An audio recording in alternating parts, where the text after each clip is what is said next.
A continuación, es un gusto para mí también poder presentarles al doctor Marco Tulio Méndez López. El doctor Marco Tulio es especialista en nefrología, egresado del Hospital de Especialidades Centro Médico Nacional Siglo XXI. Cuenta con especialización en trasplante renal por parte del Instituto Mexicano del Seguro Social. Es especialista certificado por el Consejo Mexicano de Nefrología, miembro activo del Colegio de Nefrólogos de México y actual presidente del Colegio Veracruzano de Nefrología. Cuenta con artículos publicados en revistas indexadas y actualmente labora en la Unidad Médica de Alta Especialidad número 14, Adolfo Ruiz Cortines, en el Departamento de Trasplante Renal, donde además es profesor e instructor de médicos residentes en nefrología. El doctor Marco Tulio nos acompaña esta noche con la ponencia Bacteremia, abordaje inicial, diagnóstico terapéutico. Buenas noches, doctor. Hola, ¿qué tal? Buenas noches, Cristian. Muchas gracias por la invitación del colegio y gracias a todos los que están conectados en este momento. El tema es el pan nuestro de cada día. Los que estamos en una unidad de hemodiálisis es de lo que más tenemos, teniendo en cuenta que es lo que más morbilidad nos puede dar las infecciones. Intentaremos pues, dilucidar un poco. La imagen que tengo de presentación es un bosque de niebla aquí muy oriundo de las zonas montañosas de Veracruz. Es la neblina que tendremos que quitarnos para tratar las infecciones. El acceso vascular, el doctor Santa Cruz ya lo había comentado. Pienso que es hasta un poco más la cantidad de pacientes que ingresan con un catéter venoso central, generalmente temporal, pero pues un buen acceso vascular es aquel que permite el abordaje seguro, continuo al espacio intravascular sin que haya problemas ahí en el flujo adecuado y una vida media larga con un bajo porcentaje de complicaciones médicas, como fueron mencionadas, y ahora las infecciosas. Sin lugar a dudas, la fístula pues, va a ser por siempre el mejor acceso para hemodiálisis. Pues, en otros países es lo que se puede construir. Aquí, desgraciadamente, nuestra población pues, no nos lo permite puedo decir, rutinariamente. La infección vascular, como comenté, es la principal causa de morbilidad y la segunda causa de mortalidad después de las enfermedades cardiovasculares. Y la incidencia de bacteremia pues es bastante alta, como ahí lo estoy mencionando en la diapositiva. Generalmente es la del catéter hasta 20 veces más que una FABI.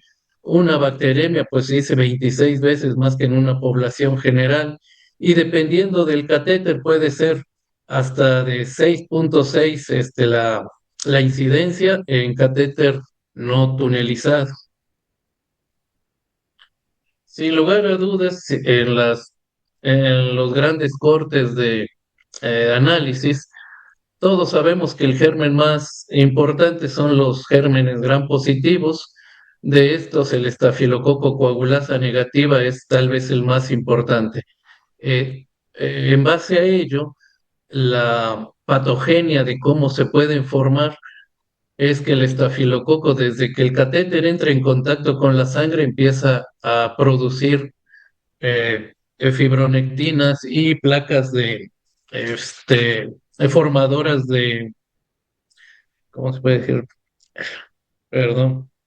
Con complejos glucoproteicos. El complejo glucoproteico que le llaman en algunos lados SLAM o LIMO ayuda a multiplicar los gérmenes en el interior. Esto va formando una matriz y en la matriz ayuda a multiplicar los gérmenes. Algo producido lo va a hacer la pseudomona, la cándida. Esta capa rica en fibrina y fibronectina va a producir también coágulos de fibrina. Estos coágulos de fibrina, aparte de que favorecen el crecimiento celular, perdón, bacteriano, va a enlentecer el sistema y esto crea un círculo vicioso. Al enlentecer el sistema se manipula más el catéter por parte del personal enfermería médico y esto hace que se contamine cada vez más. La pseudomona, por otro lado, puede producir complejos, pero estos son de tipo lectinas. La biocapa, ¿qué es lo importante de ello? ¿Por qué un catéter colonizado es tan difícil de mejorar, pues es por esta biocapa que tiende a resistir más de 100 o hasta 1000 veces, según los artículos, su actividad por el polisacárido que constituye una matriz protectora para ellos. Esto es lo que mencionaba, cuál es la colonización de la pared externa. Se da en los primeros días de colocación de un catéter, o son catéteres de corta permanencia. Generalmente es por contaminación directa de gérmenes propios de la piel y migran por la superficie externa del catéter. La contaminación intraluminal es la que se da por el manipuleo constante del catéter en las unidades de hemodiálisis o la propia higiene del paciente, y generalmente pueden ser agentes nosocomiales en este caso, y sobre todo Staphylococcus aureus. Esto ya se empieza a dar en catéteres de largo plazo y, como comento, la contaminación es la mencionada por dentro del catéter. La colonización secundaria a bacteremias de otro origen por líquidos contaminados o hematógena, pues es excepcional, son casos muy raros. Esto es lo que estaba tratando de comentar, los trombos de fibrina, el biofilm que recubre todo el catéter, los organismos de la flora normal de la piel y la vía hematógena, que es bastante raro. Es una imagen aquí de nuestro Veracruz. Infecciones la clasificación. Infección del orificio de salida. Las guías de la Sociedad Americana de Enfermedades Infecciosas, la ISA, la define como una hiperemia.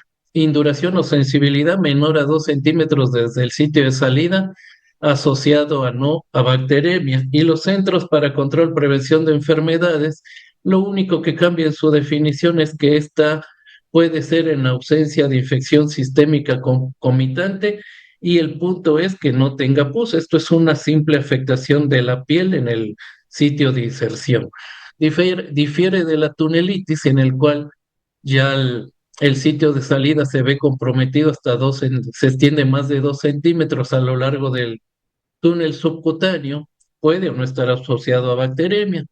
La Centros de Control Prevención lo clasifica como sensibilidad, eritema, induración, pero todo esto en ausencia de infección sistémica, que muchos nosotros lo vemos, sí se puede estar dando, y aboga más por la primera definición.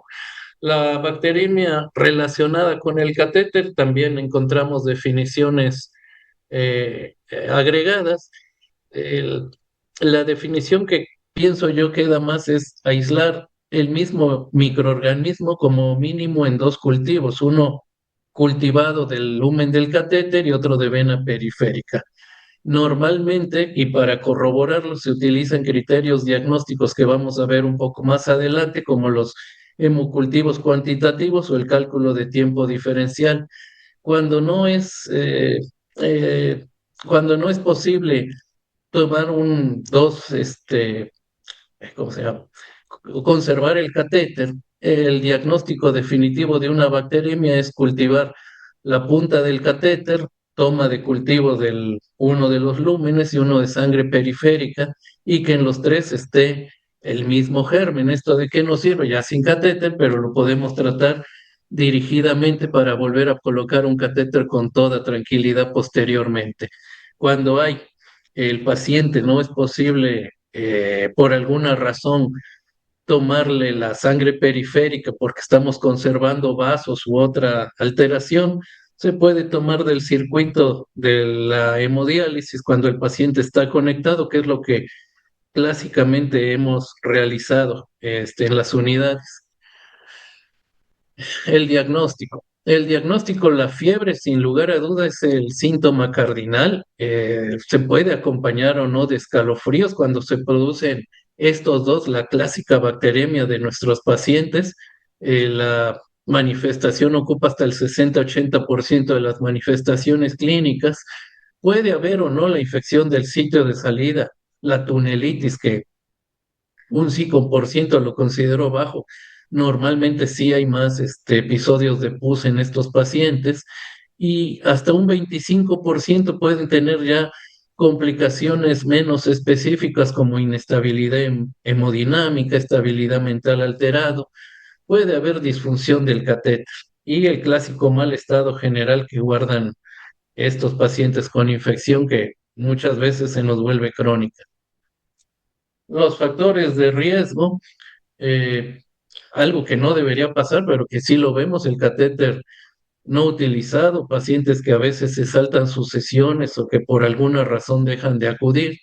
Los sitios de inserción, pues todos lo conocemos, tiene más factor de riesgo un femoral yugular interno y que un subclavio, aunque sabemos que el subclavio da más problemas de trombosis, es el que se supone menos infecciones va a tener.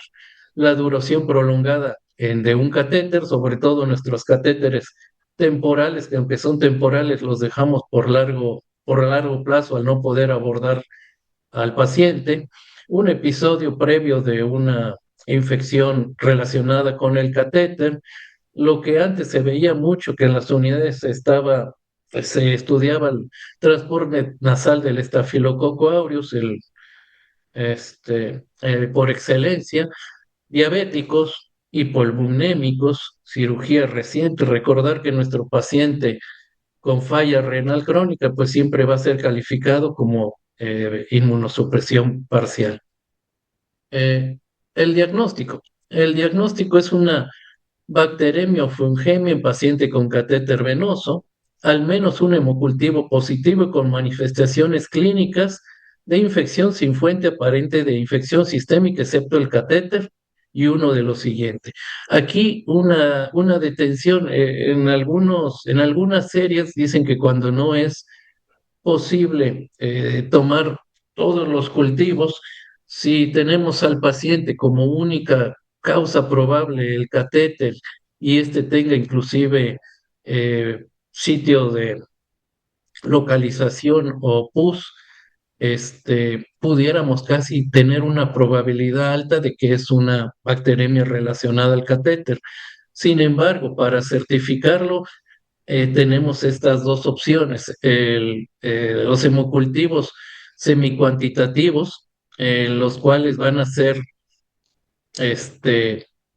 tener que medirse la cantidad de las bacterias, 15 unidades formadas de colonias del segmento de catéter, o cuantitativo, con 10 a la 3 unidades formadoras del catéter, mediante el cual se aísla el mismo microorganismo.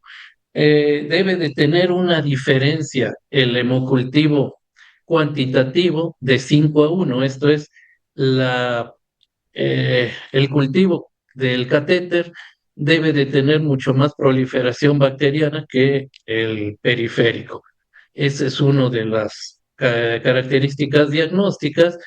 Y la otra es el periodo de tiempo diferencial del catéter frente a la positividad del hemocultivo periférico, que debe de ser mayor de 2 horas. Aquí es lo que vemos, la sensibilidad de cuando tenemos toma de catéter contra sangre periférica, la sensibilidad es hasta el 94%, pero su especificidad puede llegar hasta ser del 100%, mientras que el tiempo absoluto de positivización entre las dos tomas manejamos sensibilidad y especificidad muy parecida entre 94 y 91%. Esto es el diagnóstico preciso, puede avalarnos estos dos. El problema es que nuestros métodos de medición en general nunca es cuantitativo. Es muy raro que un laboratorio pueda hacer esta, esta situación. Los microorganismos implicados en la bacteremia, hay bastantes series, aquí las vemos de las más antiguitas, por ahí tenemos una más importante. Vemos los gram positivos son la mayor cantidad, los estafilococo coagulasa negativa, el estafilococo aureus, los enterococos y últimamente los gram negativos han retomado. O sea, antes se decía que de la mitad a 3/4 partes eran por gram positivo, ahora ha ido incrementando y hasta un 40% de gram negativo se dan en algunas unidades de hemodiálisis. Se dice en general que Pseudomonas cándida y algunos otros gérmenes gram negativos, pues es por contaminación. No tanto, no hay flora de la piel. Otro, otra tablita, los microorganismos aislados, vuelve a corroborarlo. Los cocos gram positivos son la gran mayoría y de ellos el estafilococo aureus y el epidermidis son los que lideran.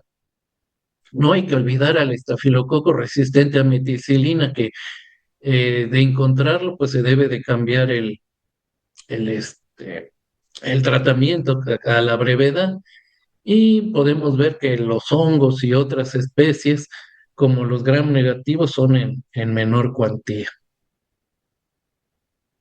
Nuestro pico de Orizaba y el tratamiento, ¿cómo lo iniciamos?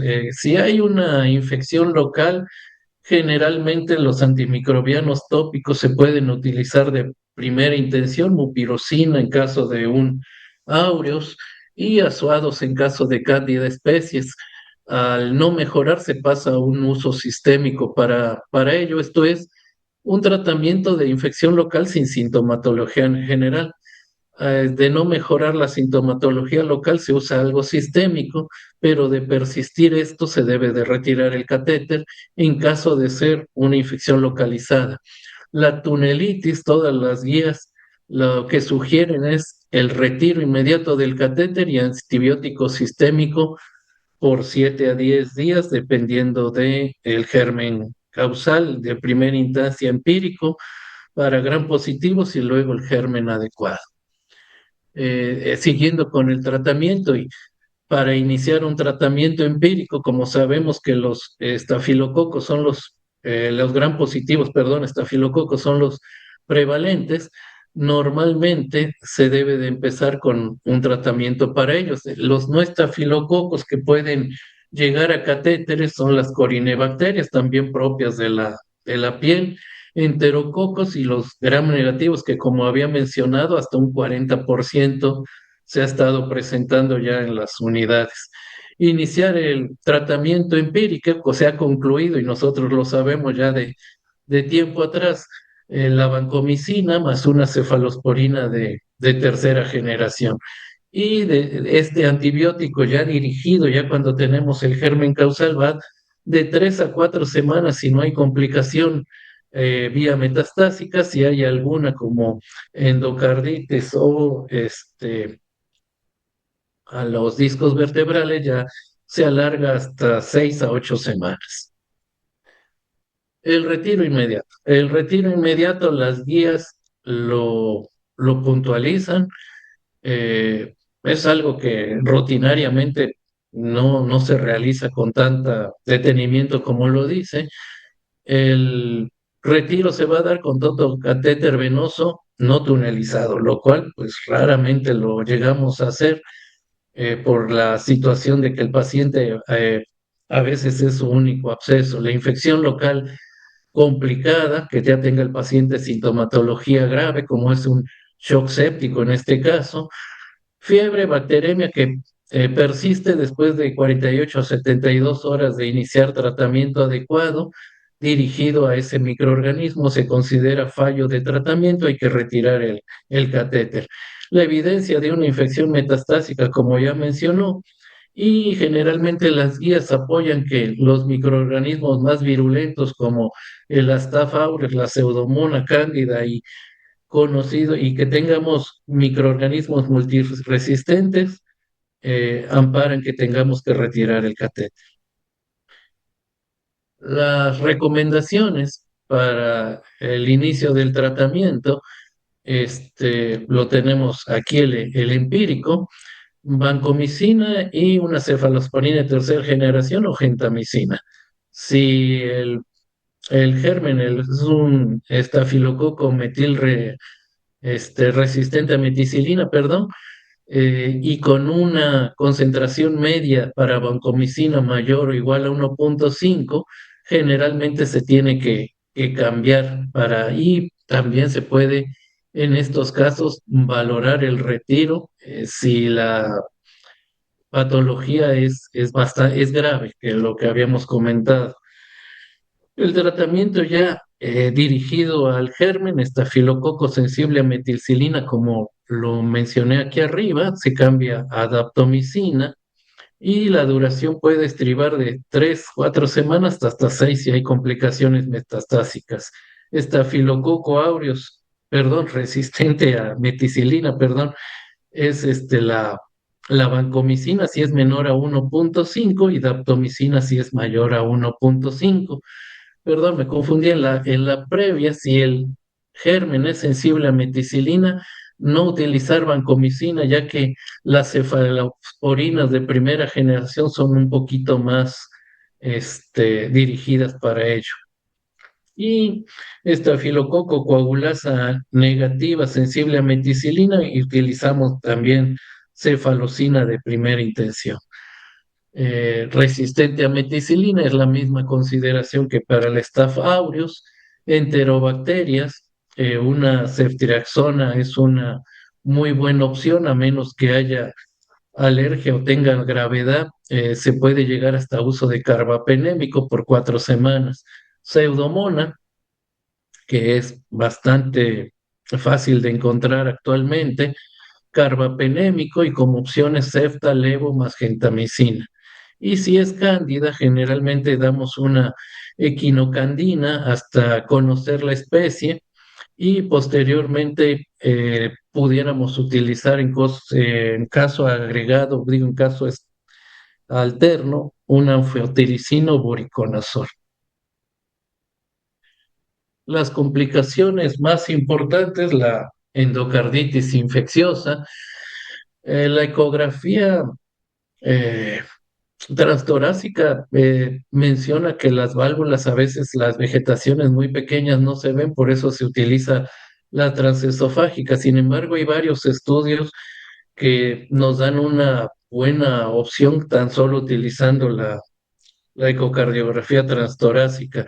Si la sospecha es alta de una endocarditis por persistencia de fiebre o falta este, del tratamiento que haga efecto, se debe de repetir ese ecocardiograma. La columna, una espondilodicitis, se utiliza resonancia magnética para descubrirla y una tromboflebitis, hay que utilizar tomografía computada o ecografía. La heparinización es controvertido, pero si el trombo empieza a progresar, está bien indicada esta.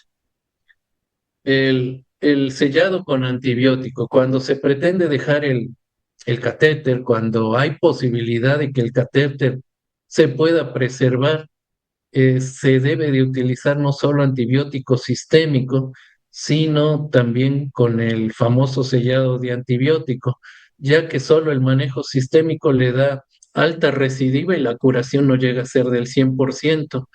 Cuando utilizamos el sellado, que es el ingreso de antibióticos a una concentración mínima inhibitoria mucho mayor de la necesaria, más de 1000, la posibilidad de mejoría mejora en gran cantidad, como lo vemos aquí, un metaanálisis en el cual el éxito se debió también dependiendo de la bacteria.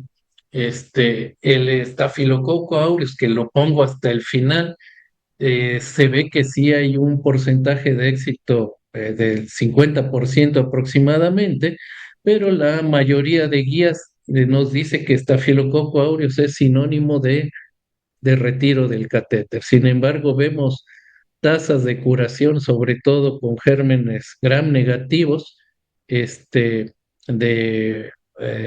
bastante bueno. En esta otra, en otro estudio, el mejor sellado fue un antibiótico, con antibiótico sistémico, que solo el sistémico. Igual se vio que cuando hay un intercambio de guía con solamente el antibiótico sistémico, por lo tanto las guías están a favor de que se pueda utilizar el sellado con antibiótico o recambio de la guía por una guía metálica. El estafilococo aureus, que aquí estamos también viendo, tuvo una tasa de curación, como lo había mencionado en la diapositiva previa, bastante bueno, pero solamente las guías lo van a recomendar si no hay otro sitio de inserción disponible en este tipo de bacteria, el recambio de catéter con guía. Estas son las concentraciones de antibióticos aplicadas en las esclusas. Generalmente se da con una poca de heparina, se puede hacer en la misma unidad de hemodiálisis o en laboratorio, que nos den las concentraciones y ya nada más la aplicamos. Eh, Esto creo que ya se lo repetí. Sí, perdón. El recambio con guía metálica. Generalmente esto se puede realizar 48 a 72 horas de haber iniciado el tratamiento. No es necesario esperar el resultado del cultivo. Se pudiera hacer el cambio si el paciente está clínicamente estable y no hay infección en el túnel subcutáneo. Si llegara el resultado y esto es positivo, se tendría que repetir el cultivo y si este vuelve a ser positivo con el nuevo catéter, pues definitivamente hay que quitar el nuevo catéter también. La hospitalización que generan estos gérmenes, ahí la vemos nuevamente, el Staph aureus es el que más complicaciones nos sigue dando siempre, por eso es que se solicita casi siempre el retiro del catéter.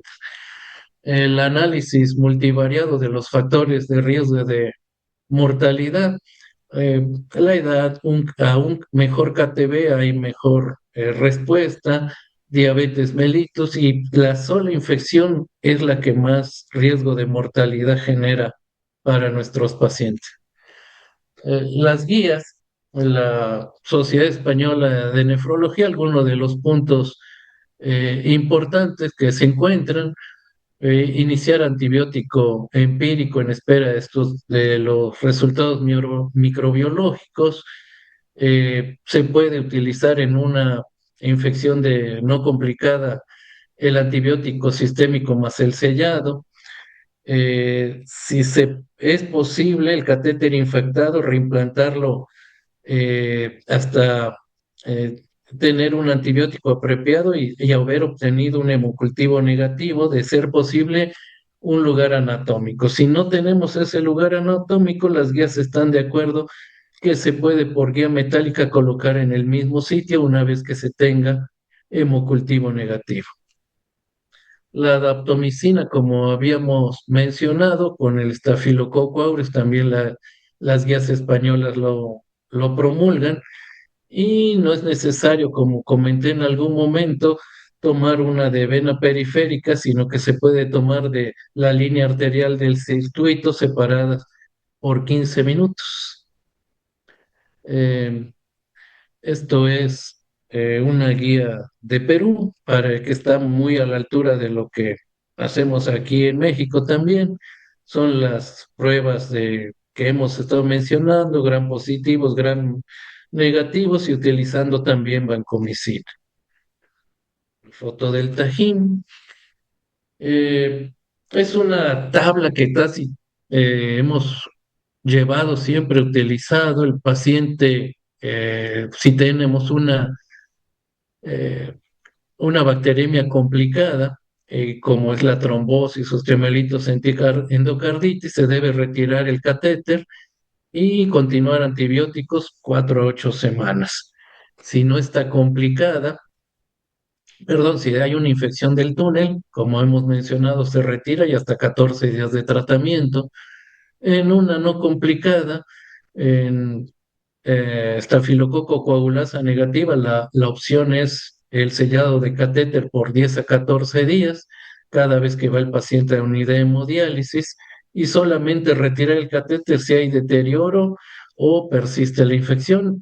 De estafilococo aureus, generalmente el retiro del catéter, y si no hay eh, problema de endocarditis, pudiéramos utilizar antibiótico sistémico y tratamiento con el sellado por 10 a 14 días. Retirar el catéter, igualmente si hay deterioro.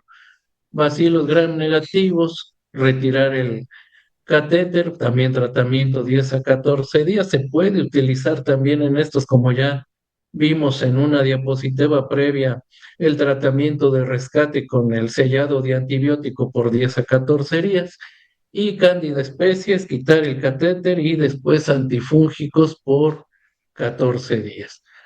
La profilaxis, para concluir, la profilaxis no es muy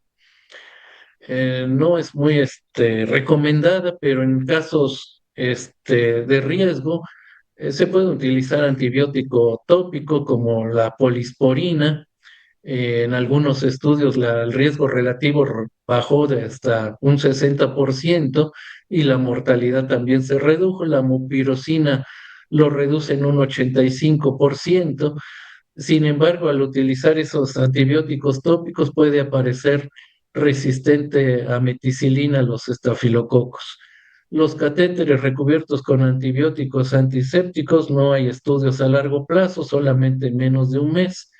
Y el sellado de catéter con antiséptico en general no ha mostrado mejoría, salvo cuando se utiliza con antibiótico dirigido. Prácticamente es lo que se puede comentar. Estamos prácticamente siempre con las infecciones como complicación primaria. La pauta de esto es intentar tratar de que a la primera dato de colonización hacerle cultivos. Gracias.